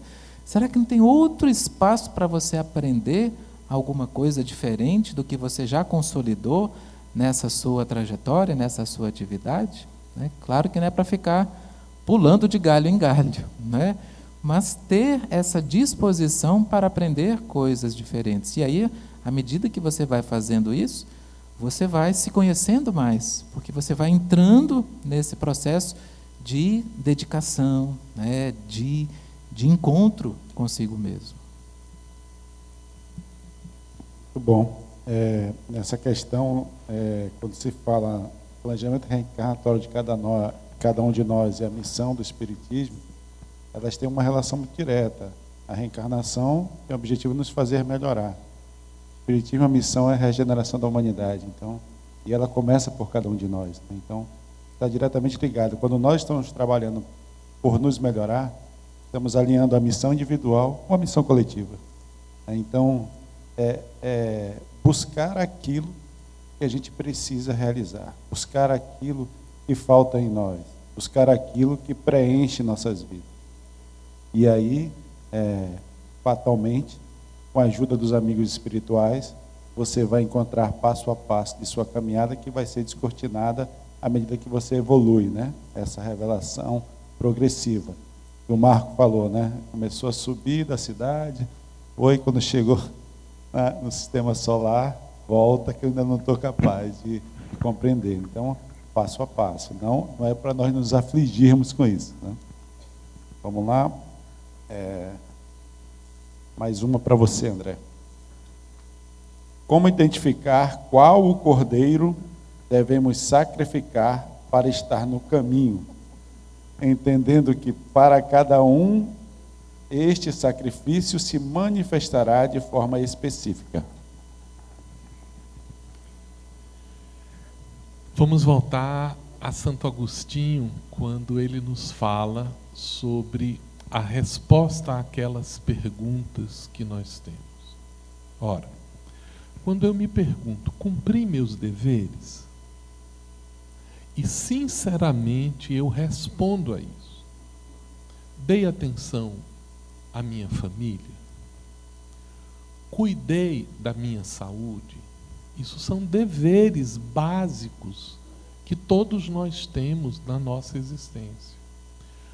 Cumpri os meus deveres profissionais consoante as escolhas que eu fiz na minha vida? Cumpri. Todas as atividades às quais eu disse, eu me prontifiquei a fazer, eu as fiz? Não fiz. Por que eu não fiz? Não, eu não fiz porque eu estava cansado. E por que você estava cansado? Não, eu estava cansado porque eu não ando cuidando da minha saúde. Então sacrifique esse cordeiro. Vou cuidar da minha saúde. Ah, não, não quis cumprir as minhas dificuldades porque eu ando assim, sabe, meio desencantado com as pessoas. Então esse é o cordeiro que você tem que procurar. O que está causando o seu desencantamento com as pessoas? Essas perguntas que Santo Agostinho propõe para a gente passa da primeira fase. Passei, cumpri todos os meus deveres. Ótimo. Segunda pergunta. Fez o bem cumprindo seus deveres? O que você fez bem feito? Hoje eu lavei o banheiro, mas fiz com raiva. Então, a raiva é o sacrifício que você tem que fazer. Você precisa trabalhar essa raiva. Você precisa compreender que no desempenho das suas atividades, você pode fazer as coisas da melhor maneira possível e descobrir o valor de fazer essas coisas. Eu fiz o bem no limite das minhas possibilidades. Parabéns. Terceira pergunta. Alguém tem alguma coisa a reclamar de mim? Tem porque eu lavei o banheiro, não foi com raiva, mas foi de cara amarrada, e no finalzinho ainda estava reclamando que quem devia ter feito era fulano de tal. Então é isso que você precisa trabalhar. Os nossos sacrifícios, eles representam o esforço de melhoria que a gente tem que fazer. Quando você vai para um treinador para desenvolver habilidades em um determinado esporte, o papel do treinador é fazer com que você tenha o melhor desempenho com o mínimo de esforço. Então, se você está nadando, ele diz assim, olha, o ataque na água está errado. Você está espalhando muita água, e espalhar água implica num péssimo deslocamento. Então, você tem que treinar isso. Olha, pular não está sendo correto. Se você é corredor, ele vai dizer, olha, tua inclinação está errada, você está precisando fazer muito mais força para alcançar algumas coisas. Pois bem, quando os espíritos se comunicam nas nossas reuniões mediúnicas, via de regra, eles estão apontando para a gente o que está faltando para a gente otimizar. E é muito interessante que a gente acha que é para os outros. Puxa vida, tem 10 anos que os espíritos se comunicam lá na minha reunião mediúnica e dizem assim, meus irmãos, muita paz. E o espírito só escreve isso, ele só escreve isso. Então deixa eu perguntar uma coisa para você. O grupo está em paz? Porque eu acho que se tivesse em paz, o espírito não estaria dizendo muita paz o tempo todo. Ele está dando recado. Ele está dizendo o que a gente precisa trabalhar. Esta é a análise que a gente precisa identificar para saber como eu posso melhorar, como eu posso fazer melhor. A resposta a essa pergunta é o cordeiro a ser sacrificado. Interessante essa questão do muita paz. Porque nas nossas experiências também tem um querido amigo aí, dirigente espiritual, que ele ou fala muita paz ou fala avante. Então, quando o avante não vem e veio muita paz, a gente já sabe que o negócio precisa ralar mais um pouco. Kalina. Para nosso amigo Martim, como encarar o que eu ainda não quero ver em mim? Eu escolhi antes de reencarnar e agora estou fugindo dessa escolha. Como faço para me superar na carne? Eu só diria, estamos juntos. Porque é essa a nossa condição. Por isso que eu falo que encarnar não é fácil. Por isso que eu falo que encarnar é um ato de coragem. Porque a gente é defrontado com esse nosso passado. O passado que a gente quer esconder. Quando você lá está conversando com um espírito numa reunião mediúnica, ele está lá tranquilo, com aquela fala tranquila, aí de repente entra um assunto que ele se transtorna, e ele começa a ficar bravo, e ele começa a xingar, porque você tocou num ponto que ele estava mantendo ali sob um controle relativo. Quando a gente encarna, a gente perde esse controle. Não é isso mesmo, Zé Alberto? Zé que gosta muito de falar desse ponto da encarnação, que esses aspectos nossos do espírito, que estavam ali, em vias de serem tratados, quando você encarna, ele vai, por acréscimo da misericórdia, vai fazer parte de quem nós somos. E o que eu diria a esse coração é persistir, é continuar, é ter o carinho para consigo mesmo. Imagine todo o carinho que você tem com aquela pessoa que é atendida na sua casa espírita, o modo como você conversa, o modo como você encoraja. Sinta-se também encorajada em meio aos seus desafios. Não espere que você vá mudar da noite para o dia, ou de que agora eu estou nessa atividade e agora vai dar certo. É um processo de reencarnação. Para isso que nós estamos aqui. E muitas vezes essas nossas características, a gente não vai conseguir dar conta delas numa existência. É o famoso parcelamento no cartão que a gente faz. Vamos quitar um bocado agora, na próxima a gente trabalha um pouquinho. O importante é a gente ter essa esperança de que a gente vai chegar a um bom termo. A gente vai conseguir vencer. E essas nossas tendências nós iremos vencer, nós iremos suplantar. Aquele que perseverar até o fim será salvo. Pode ser no fim dessa vida, pode ser na outra, mas vai ser salvo, vai se transformar. Martim, e nesse esforço, vale convocar o amigo espiritual, vale convidar o amigo espiritual? Com certeza, não só o espiritual, como o encarnado também, né? Porque esse é um dos aspectos, né, da vida dentro da casa espírita, né? Porque você tem esse espaço de confiança, esse espaço de verdadeira fraternidade, em que você se irmana nos seus desafios, nas suas dificuldades, você tem quem você entenda.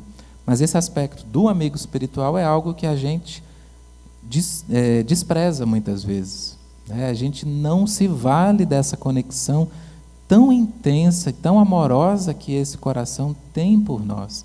Esse amor sem medida que a gente aqui, né, busca implementar em nossas vidas, é o amor que o amigo espiritual tem por nós.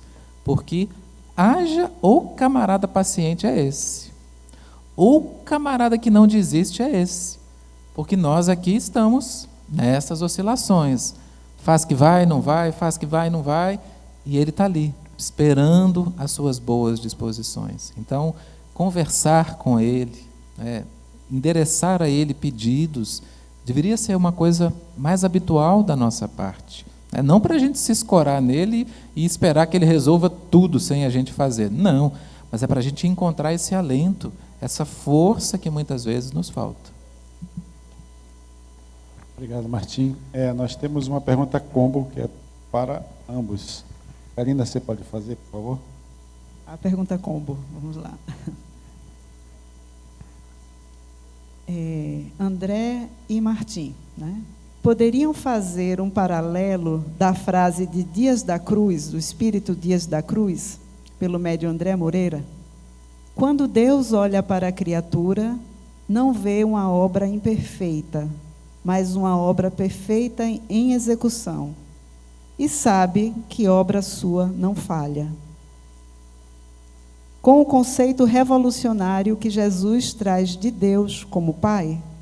Então está aqui pedindo um paralelo entre essa frase do Espírito Dias da Cruz, do Andrei Moreira, psicografado pelo Andrei Moreira, com o conceito, um paralelo com o conceito revolucionário que Jesus traz de Deus como Pai. E acrescenta: e como a compreensão desse conceito auxilia em nossa marcha nos caminhos do Senhor? Vamos começar com um conceito de pai que Jesus trouxe. Okay? Em hebraico, se diz Abba. A gente traduz como pai, e a gente, ao fazer essa tradução, a gente perde um dos principais aspectos do que está sendo dito, porque Abba é aquele mastro central que sustenta uma tenda. Lembra quando você arma uma tenda? Você pega o mastro central e a partir dele você deriva a cobertura. Abba é o sustentáculo de tudo. O conceito que Jesus trouxe para a gente, ele é muito revolucionário, porque ele não recupera o Deus que entra na tenda. Ele está descrevendo a tenda. A tenda só existe porque o Abba sustenta ela. Por curiosidade, para ninguém ficar perguntando o que acontece, mãe em hebraico, que se diz ima, é cola. Porque é papel da mãe colar a família, manter a família unida. Então, enquanto o pai sustenta, a mãe cola. Por isso se diz que Deus é pai e mãe. Quando a gente quer se referir ao que sustenta, a gente diz o Deus Pai. Mas quando a gente quer pedir alguma coisa, a gente pede a mãe providência, né? A providência divina é o aspecto maternal de Deus. Essa noção de um Deus que sustenta, ela vai nos trazer, inevitavelmente, a abertura filosófica de Kardec no Livro dos Espíritos, porque ele toma o cuidado de não perguntar se Deus existe. A abertura de Kardec, ela é alinhada com o propósito do racionalismo, que era uma formação que Kardec tinha. Ele procura abordar a coisa conceitualmente. Que é Deus? Inteligência suprema, causa primária de todas as coisas. Então, Kardec pensa um pouquinho. Peraí, que aqui tem problema. Inteligência suprema é o ponto mais alto que a gente pode conceber. Causa primária é o ponto mais baixo que a gente tem que trabalhar. Kardec diz assim, tem um problema do infinito aqui. Tem um problema do infinito, porque eu não entendo o que é supremo e eu não entendo o que é primário. O que é o infinito? É a segunda pergunta dele. Que às vezes a gente lê e diz assim, uai, por que esse homem quer falar do infinito?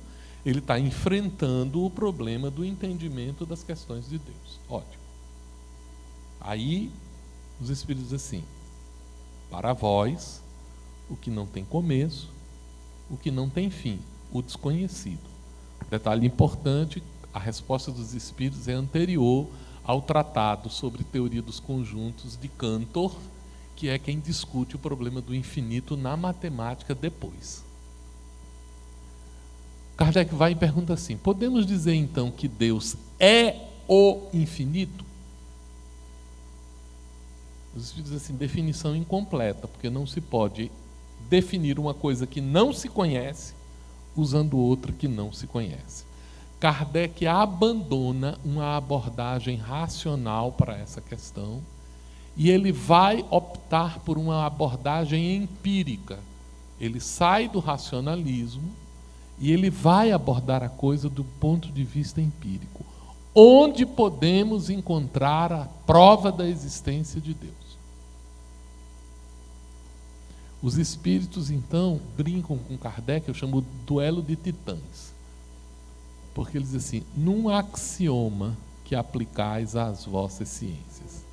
Então, ao responder a uma pergunta empírica, os espíritos trazem uma reflexão racional. Não há efeito sem causa. Buscai tudo que não é obra do homem, e a vossa razão vos responderá. Nós somos obras de quem?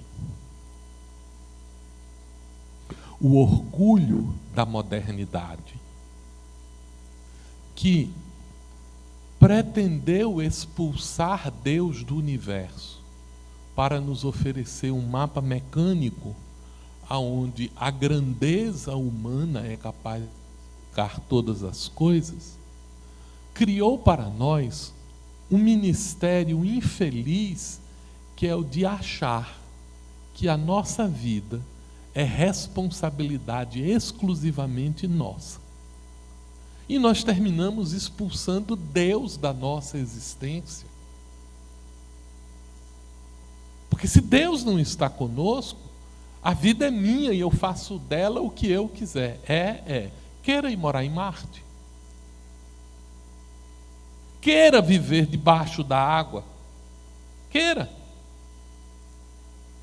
Nós precisamos compreender que a ideia de uma causa primária é a ideia de uma realidade que se impõe. Você não gosta do sol, não? Não. Amanhã ele vai nascer. Goste você ou não.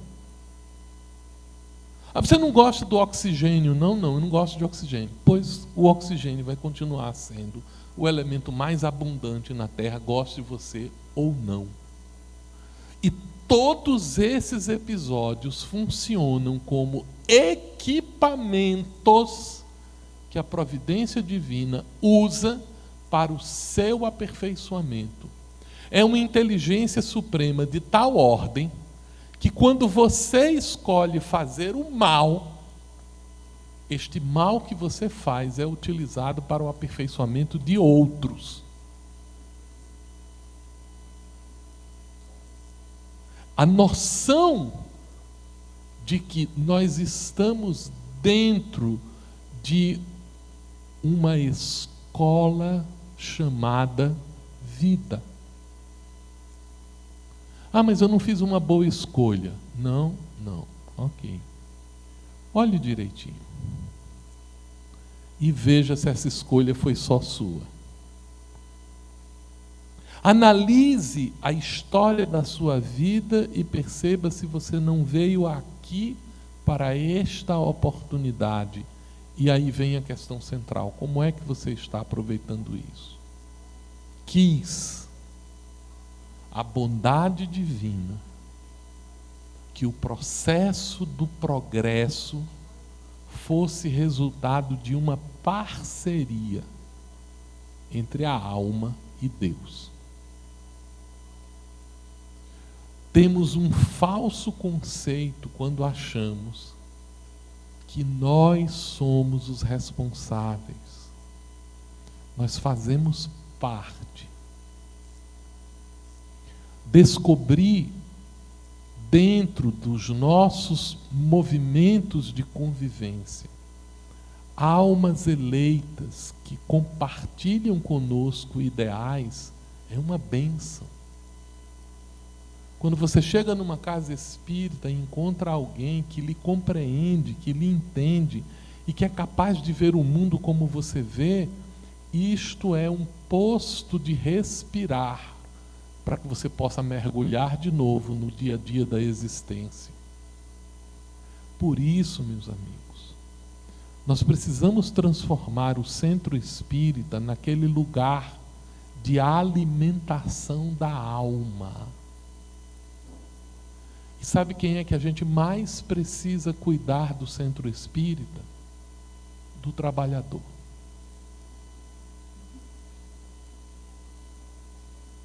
É este espírito que não está lá para servir aos outros. Ele está lá na difícil tarefa de melhorar a si mesmo. Quantas dores estão escondidas no sorriso de alguém que está aplicando o passe? Quanto sofrimento está no dialogador que está tentando trabalhar com os espíritos e para os quais a gente não tira um minuto para ouvir, para abraçar. Eu tenho utilizado como critério nessa jornada de aperfeiçoamento: quantas vezes você, como trabalhador espírita, liga para os seus companheiros para simplesmente perguntar como eles estão? Como você está? Ah, estou bem. E aí, tomando o quê? Nada. Poxa, tu não vai pedir nada? Não. Tu não vai passar nenhum trabalho para mim? Não, eu estou ligando para saber como você está. Nossa, faz tempo que ninguém liga para mim assim, né? Deus é a perfeição em ação. O imperfeito é o tempo que vai passar. Nós somos almas em processo de elaboração. Se você acha que não está bom, é porque ainda não terminou.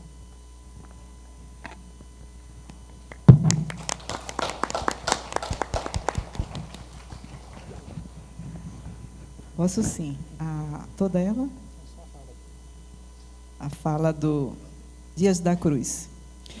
Quando Deus olha para a criatura, não vê uma obra imperfeita, mas uma obra perfeita em execução, e sabe que obra sua não falha. É a elaboração, né? Existe um conceito, né, a respeito do tempo, do futuro, né, nas obras básicas, em que Deus, como se estivesse num ponto e que Ele está enxergando a trajetória da criatura. Então Ele sabe o seu destino. Ele sabe que todos nós chegaremos a esse ponto.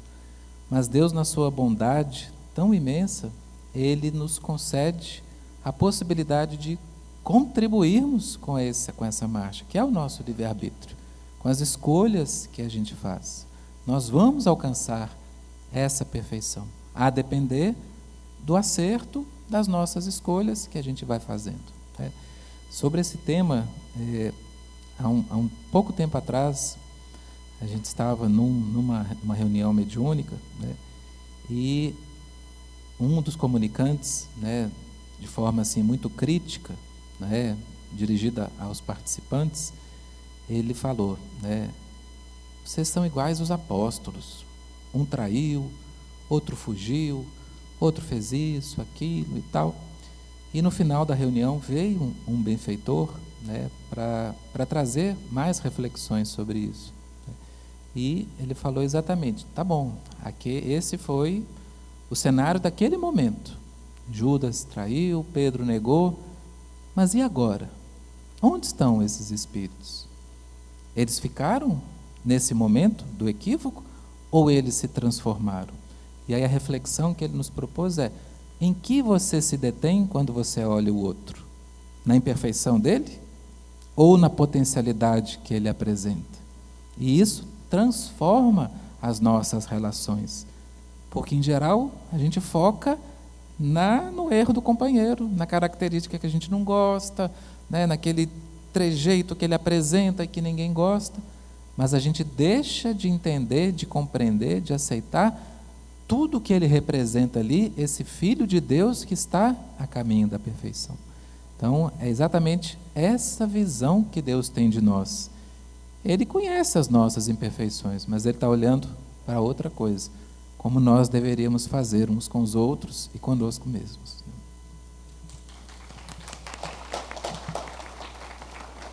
Bom, agora nós vamos encaminhar a finalização dessa roda de conversas, perguntas e respostas. Gostei.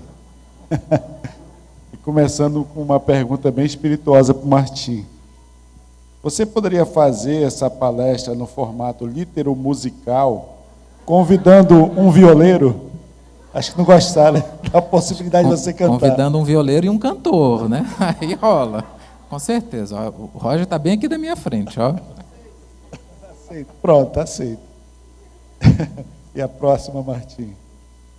Nesses caminhos do Senhor, vivenciados na casa espírita, gostaria que você compartilhasse o que mais traz alegria ao teu coração e que o motiva e o fortalece a seguir, ainda que haja desafios. Eu acho que é a convivência com vocês. É encontrar amigos, é encontrar irmãos. Ninguém desconhece, né, que eu encontrei a minha família dentro da casa espírita, né, eu e a França éramos companheiros de estudo, fazíamos o ESD juntos, e isso já vai 25 anos. Né, e ter esse espaço, né, de pertencimento, né, de alegria genuína em nós partilharmos parte do nosso caminho, isso é muito valioso, né? Isso é muito rico na nossa existência. Certamente,